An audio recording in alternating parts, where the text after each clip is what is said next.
আপনি কি মালয়েশিয়া ভ্রমণের প্ল্যান করছেন? মালয়েশিয়ার অত্যন্ত জনপ্রিয় একটা ডেস্টিনেশন লাঙ্কাভি আপনার বাকেট লিস্টে আছে? তাহলে এই ভিডিওটা আপনার জন্য।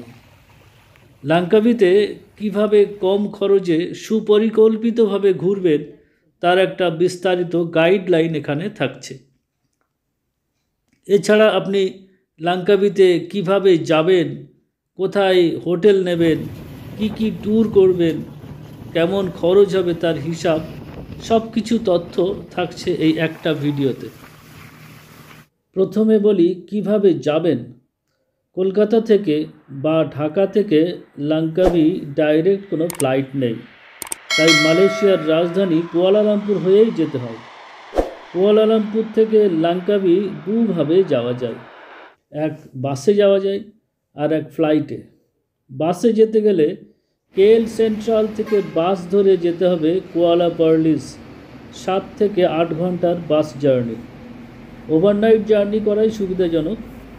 ভাড়া পড়বে 65 রিঙ্গিট। সকালে কুয়ালা পার্লিস পৌঁছে আবার একটা ফেরি ধরতে হবে লাঙ্কাভি যাওয়ার জন্য। ঘন্টা দেড়েক সময় লাগবে ফেরিতে। ভাড়া পড়বে 27 রিঙ্গিট। এইভাবে লাঙ্কাভি পৌঁছানো আমার কাছে অনেকটা হেক্টিক মনে হয়, তাই আমি বলবো কুয়ালালামপুর থেকে ফ্লাইট ধরে ডাইরেক্ট লাঙ্কাভি চলে যাওয়াটাই সবথেকে সুবিধাজনক। মাত্র 1 ঘন্টা সময় লাগবে। ফ্লাইট ভাড়াও বিশেষ কিছু নয়, অনেকটাই সস্তা। মাত্র 1000-2000 টাকার মধ্যে ফ্লাইট পাওয়া যায়। এমনকি অফ সিজনে গেলে 1-1500 টাকার মধ্যেও ফ্লাইট পেতে পারেন। যেভাবেই হোক লাঙ্কাভিতে পৌঁছে তো গেলেন, এবার থাকবেন কোথায়? লাঙ্কাভির সবথেকে পপুলার এবং হ্যাপেনিং প্লেস হলো চেনাং বিচ এরিয়া।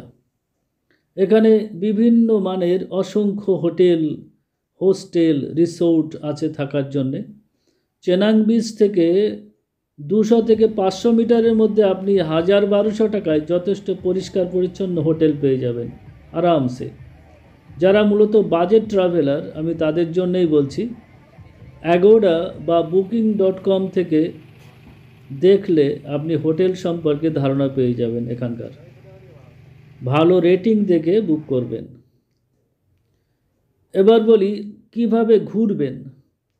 লাঙ্কাভি আইল্যান্ডে ঘোরার জন্য কোনো পাবলিক ট্রান্সপোর্ট নেই। এখানে রয়েছে গ্র্যাব ট্যাক্সি, খুবই কনভেনিয়েন্ট। গ্র্যাব অ্যাপ ডাউনলোড করে ক্যাব বুক করলে 2 থেকে 5-7 মিনিটের মধ্যেই আপনার লোকেশানে ট্যাক্সি চলে আসবে। এভাবে যাতায়াতের খরচটা অবশ্য একটু বেশি পড়ে, তবে আপনারা যদি গ্রুপে 4 জন থাকেন সেক্ষেত্রে মাথাপিছু হিসেব করলে বেশ কমই পড়বে। এছাড়া ড্রাইভিং লাইসেন্স থাকলে বাইক বা কার নিতে পারেন রেন্টে, এই ধরনের রোড সাইড স্টল থেকে। তবে বাইক বা কার নিলে নেওয়ার সময় 4-5টা খুব ভালো করে ভিডিও করে নেবেন। কোনো রকম স্ক্র্যাচ বা ডেন্ট বা কোনো ডিস্টার্ব থাকলে সাথে সাথে জানাবেন ওদের। বাইক নিলে 24 ঘন্টার জন্য দিতে হবে 40 রিঙ্গিট, আর 4 হুইলার নিলে 80 রিঙ্গিট দিতে হবে। আর পেট্রোল নিজের মতো ভরতে পারেন। পেট্রোল ভরার জন্যে মাত্র 2.5 রিঙ্গিট পার লিটার এখানে পেট্রোলের দাম।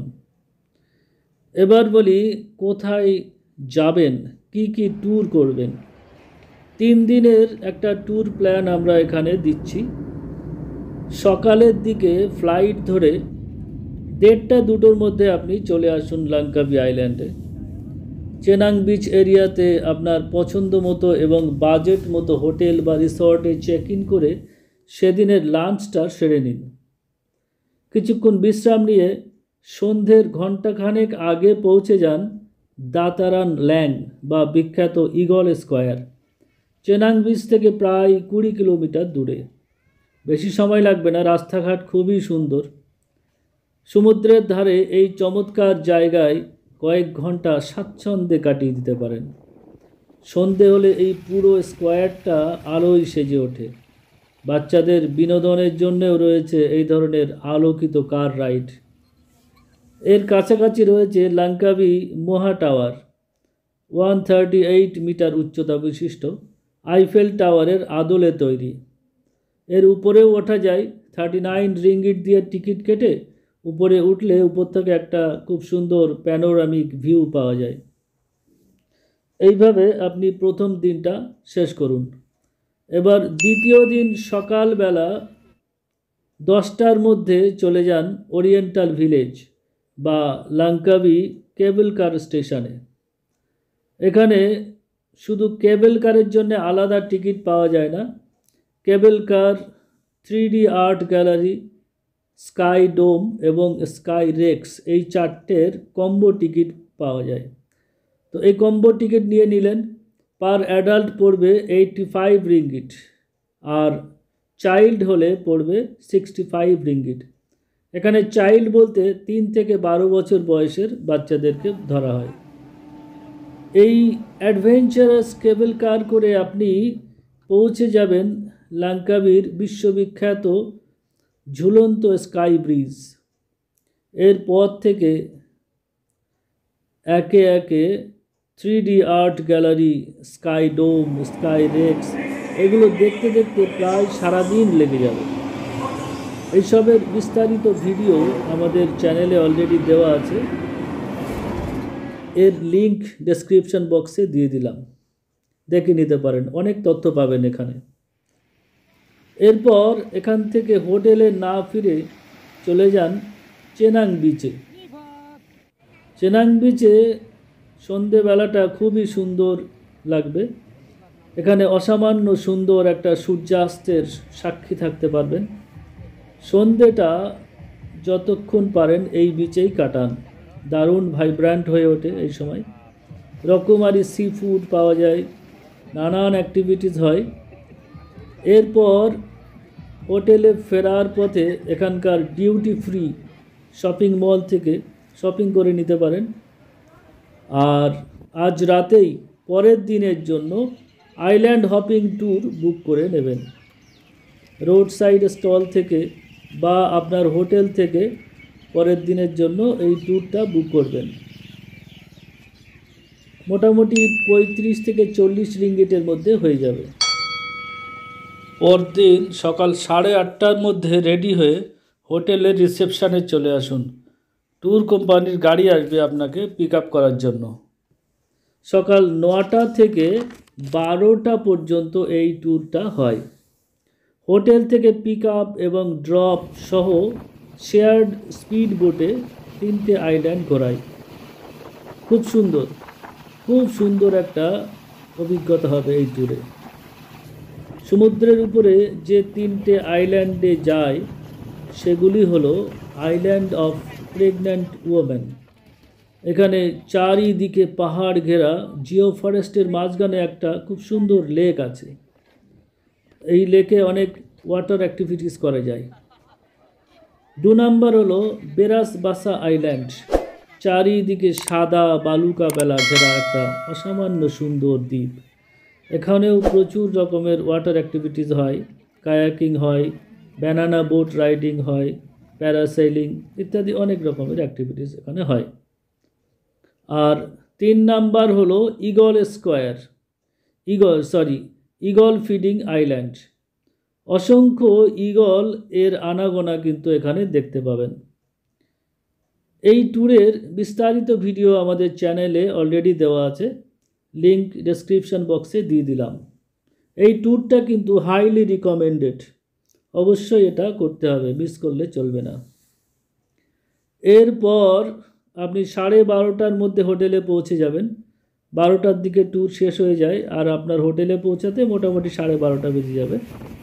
তারপর হোটেলে পৌঁছে ব্যাগেজ নিয়ে আপনি এয়ারপোর্টের উদ্দেশ্যে চলে যান। এইভাবে আপনার 2 রাত 3 দিনের ট্যুর প্ল্যানটা সাজাতে পারেন। এইভাবে করলে লাঙ্কাবি ট্যুরটা আপনার বাজেটের মধ্যে হয়ে যাবে, আবার এখানকার বেশিরভাগ অ্যাট্রাকশানও আপনার দেখা হয়ে যাবে। কেমন খরচ হবে তা বিস্তারিতভাবে একটু পরেই জানাচ্ছি। আর এইখানে যদি আপনি আর একটা রাত্রি থাকতে পারেন তাহলে আপনি যেতে পারেন লাঙ্কাবি ম্যানগ্রোভ ট্যুরে। এছাড়াও দেখে নিতে পারেন crocodile park, under water worlds, Langkawi wildlife park, এগুলো সবই সুন্দর, এগুলো দেখতে পারেন। আচ্ছা, আর একটা ইম্পর্টেন্ট জিনিস আমি ছেড়ে গেলাম, সেটা হলো ফুড। আপনি কি খাবেন, কোথায় খাবেন? প্রথমত বলি, এখানে বাঙালি হোটেল কিন্তু নেই। চেনাং বিচ এরিয়াতে আমি অনেক খুঁজেও বাঙালি হোটেল পাইনি। কারো যদি জানা থাকে কমেন্টে জানাবেন প্লিজ। তবে ইন্ডিয়ান হোটেল এবং পাকিস্তানি হোটেল অনেক দেখেছি, সেখানেও স্বাচ্ছন্দ্যে খাওয়া যায়। দুজনে একসাথে খেলে অনেক খাবার শেয়ার করে খাওয়া যায়। সেক্ষেত্রে দুজনের মোটামুটি পার ডে 100 রিঙ্গিট খরচ হবে, অর্থাৎ মাথা পিছু 50 রিঙ্গিট খরচ হবে ব্রেকফাস্ট সহ দুবার মিলের জন্য, মানে ব্রেকফাস্ট, লাঞ্চ এবং ডিনার। তবে আপনি যদি স্থানীয় খাবার খেতে পারেন তবে এই 50 রিঙ্গিটের জায়গায় 20 রিঙ্গিটে হয়ে যাবে। আচ্ছা, এবার টোটাল খরচটা কেমন হতে পারে তার একটা রূপরেখা এখানে দেওয়ার চেষ্টা করছি। প্রথমে বলি হোটেল ডাবল শেয়ারিং রুম মোটামুটি 70 রিঙ্গিট পার নাইটে হয়ে যাবে। তো যেহেতু 2 নাইট থাকছেন তাই 2 রাত্রির জন্য 140 রিঙ্গিট। এরপরে ফুড আপনি 2 দিন পুরো খাচ্ছেন আর শেষ দিনে লাঞ্চ পর্যন্ত এখানে খাবেন, তাই আমি 2.5 দিন ধরলাম। সেক্ষেত্রে পার ডে 100 রিঙ্গিট হলে টোটাল 250 রিঙ্গিট হচ্ছে। এরপরে ট্যুর ওরিয়েন্টাল ভিলেজের ট্যুর নিলে 85 রিঙ্গিট করে দুজনের 170 রিঙ্গিট, আর আইল্যান্ড হপিং ট্যুর 35 রিঙ্গিট করে দুজনের 70 রিঙ্গিট। এরপরে হলো ট্রান্সপোর্টেশন যদি আপনি ট্যাক্সি করে ঘোরেন তাহলে আপনার মোটামুটি 150 রিঙ্গিটে হয়ে যাবে দুজনের। এক্ষেত্রে যদি 4 জন থাকেন তাহলে কিন্তু আপনাদের খরচটা আরও কমে যাবে মাথা পিছু। আবার যদি বাইক রেন্ট করতে পারেন সেক্ষেত্রে আপনার দুজনের খরচটা 150 রিঙ্গিটের জায়গায় 90 রিঙ্গিটে হয়ে যাবে। এই জন্যে ট্রান্সপোর্টের খরচটা আপেক্ষিক। তাহলে টোটাল দুজনের খরচ পড়বে 780 রিঙ্গিট, আর একজনের হিসেব করলে 390 রিঙ্গিট এই খরচটা পড়বে। এবার যদি ইন্ডিয়া থেকে যান তাহলে এর সাথে 20 গুণ করে নিতে পারেন। 20 গুণ করলে আপনার ইন্ডিয়ান রুপিসে বেরিয়ে যাবে।